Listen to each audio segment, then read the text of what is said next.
Hello, and welcome to my very first bedtime story. My name is Caroline, and I've written this story with love. As an adult, I've always loved a good story to escape from the real world, and I love to let my creativity run wild and let it come to life via stories like these. This bedtime story is designed for adults and children to let you gently drift off into a deep and peaceful sleep. So let's get started and snuggle under the blankets, adjust your pillow comfortably, and take a deep breath in. Then exhale and let go of the day. As you let your face relax, gently drop your shoulders to release the tension and let your hands drop to the side of your body. Exhaling gently and relaxing your chest, softening your legs, your thighs, and your calves. Great. Now let the story begin. It was a calm afternoon, and Aura was laying outside on the veranda of the family home, snuggled up with her cozy blanket, overlooking the farm. Aura and her family lived in a town called Sleep-a-Lot, just north of Rest-a-Lot. Sleep-a-Lot was a quiet, friendly town with friendly neighbors and plenty of animal friends that Aura loved to play with. Aura was a typical staffy puppy. She was short and stocky, yet very lean and athletic. She had a shiny blue-gray coat that shimmered like satin in the sun. She had 2 dark brown, friendly eyes, 2 cute floppy ears, and a tiny wrinkle on her forehead. She had a shiny, wet black nose and a typical friendly, staffy smile that grinned from ear to ear. She had 2 tiny black whiskers on each side of her face. She had a cute tail that wiggled with excitement almost all day, except when she was sleeping soundly on her soft and fluffy bed on the veranda. Aura had 4 strong legs that carried her to every paddock, to every excitement, and to every adventure you could imagine. The family home was a big farm and was surrounded by animals. In the front paddock, there were black and white furry cows. In the side paddock were cute pink pigs with curly tails. And on the other side, there were ponies in all sorts of colors. Some were coffee brown, others were like caramel, and some were as white as snow. The farm was surrounded by lots of lush greens. From the veranda, Aura noticed the trees, the bushes, and the long grass in the paddock. She heard the crickets and the birds as the gentle afternoon breeze rustled through the leaves. Aura was as comfortable as a puppy could be, basking in the afternoon sun, and gently started to doze off. She gently shut her eyes, and her mind started to dream. She started to dream of Emma. Emma was 7 years old and lived next door. Emma loved to spend time with Aura and would always come over after school had finished. Even though they don't speak the same language, they seem to really understand each other in their own little way. In Aura's dream, they went on a big adventure. Emma came over for a playdate, and Aura ran towards her with a wagging tail, welcoming Emma with a wet, slobbery kiss. Emma had brought a new tennis ball for Aura, which was her favorite toy. The two started to play fetch and started to meander along the footpath. The footpath was covered by big, tall trees, providing shelter from the hot summer sun.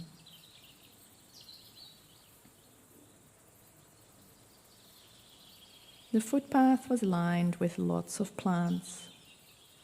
Aura remembered when her mum planted these last spring, because Aura's mum loved gardening, and she had carefully placed each plant, alternating a green, thick succulent with a fluffy sprig of moss, creating an inviting and enchanting pattern along the footpath. At night, the footpath was lit with fairy lights. And this was Aura's favorite part to walk at night. As Aura and Emma continued their adventure, they walked past the water garden. In the pond lived the koi family.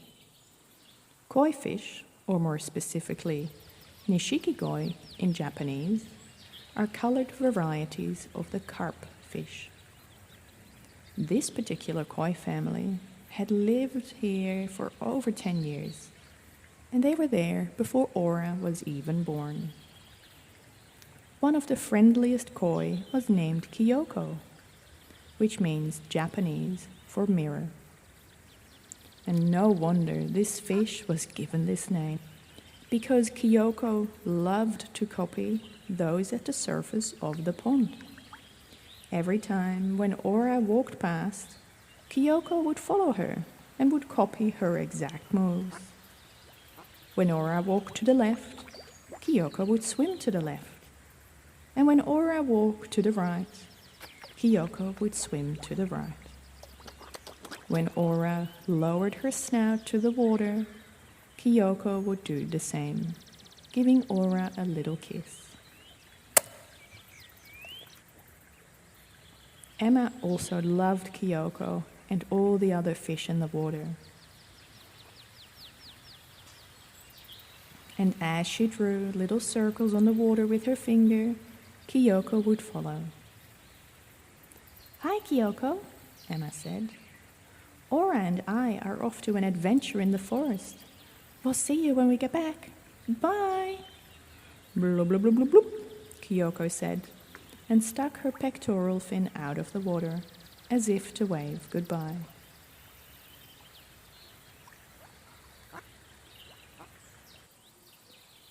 And as the pair walked further along the footpath, they brushed past the long leafy bamboo plants. Lush and tall, the bamboo had strong foundations in the soil and reached up high into the sky, taller than the family home. Aura and Emma walked further down the footpath, one foot in front of the other, the gravel crunching underneath their steps. Aura's nose picked up a strange scent. It smelled like vanilla, but also like lavender.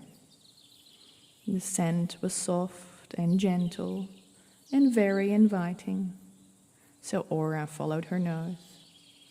It took her further along the path, then off the path into the lush bushes. And then her nose touched a remarkable tree with green leaves and purple flowers, lots of little flowers. And in the flowers were hundreds of blue butterflies, drinking the yellow, fragrant nectar from the flowers. Aura was amazed at the sight of it, as she had never seen that many butterflies before. Her eyes, big with excitement, and frozen in her step. Emma looked at all these butterflies as even she had never seen that many butterflies in one place.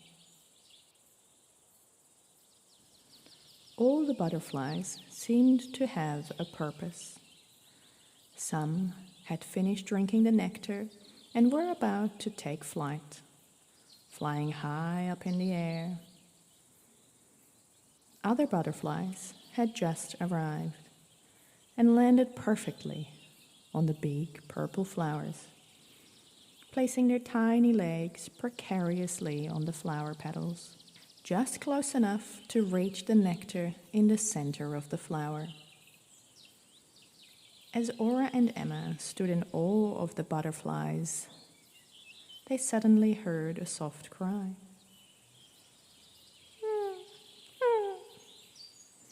The sound was somewhat sad, but they couldn't quite locate where it came from. "Look, there it is again," Emma said, as the sound grew louder. Aura ducked carefully underneath the butterfly tree, without trying to scare the butterflies, and followed her little ears, bringing her closer to where the sound came from. It seemed to come from a burrow in the ground, and as Aura came closer to the sound, she peeked her head over the burrow. She was faced with the two cutest little eyes she had ever seen. Two tiny black eyes, an orange bill, and a yellow fluffy coat. "Oh, look, it's a baby duckling," Emma said. "It looks like she's stuck in the burrow." This baby duckling was all alone, without any other ducklings around. No brothers, no sisters, and Mum and Dad couldn't be found. Emma quickly kneeled down to get the little duckling out of the burrow and carefully wrapped it in her jumper. Aura licked the little duckling's coat to remove any dirt. "What's your name, little buddy?" asked Emma. "My name is Wilbur," said the duckling. "Where are your parents?" asked Emma. "I'm not sure, but I have lots of brothers and sisters, and we love playing by the big lake with the light," said Wilbur. "Oh, your poor mother must be worried about you. We better get you back quickly to your family," thought Emma. Although Emma had no idea where the lake with the light was, she knew they had to get going quickly before the sun would set and it would get dark and cold. So as their adventure continued, they now had to find the lake with the light. As they wandered into the wilderness, the sun started to set, and home soon they needed to get. With little Wilbur needing to find his home, the trio walked through the bush and under the dome. After the dome, they turned to the left and turned to the right, where soon they saw the lake with the light. Across the lake, they found the light, placed on a tall windmill. It was very bright. So quickly they walked around the big lake, with Wilbur kept warm so he wouldn't shake. Soon they arrived at the big tall windmill, where they found Wilbur's mum nestled in the foothill. As Wilbur was now reunited with his mum and dad and brothers and sisters, it was time for Emma and Aura to get home quickly before their parents would start to get worried. As the sun was setting, painting the sky baby pink and shades of purple, the two ran home quickly. And as they arrived home, They sat down in their favorite hammock on the veranda, snuggling into the soft pillows and on Aura's favorite fluffy blanket. Oh, how she loved to spend time with Aura, Emma thought. And as the two were catching their breath from running home just in time, they laid back, closed their eyes, falling sound asleep, dreaming of the great adventure they had had.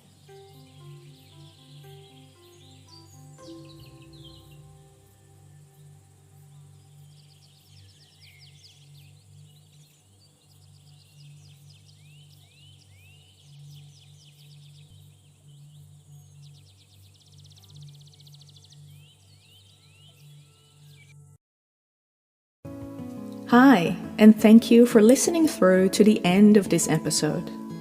If you want to support the podcast, please leave a review on iTunes or take a screenshot and share it on social media. If you want to support me personally and help to grow the podcast, please subscribe to the newsletter on the website amazonwarrior.com.au. Did you know you can request personalized guided meditations? Just head to the website and request your very own tailored meditation with your choice of background music. Also, if you found this episode helpful, please share it with your friends, colleagues, family, or teammates, as word of mouth is the best way to grow the podcast. Thanks again.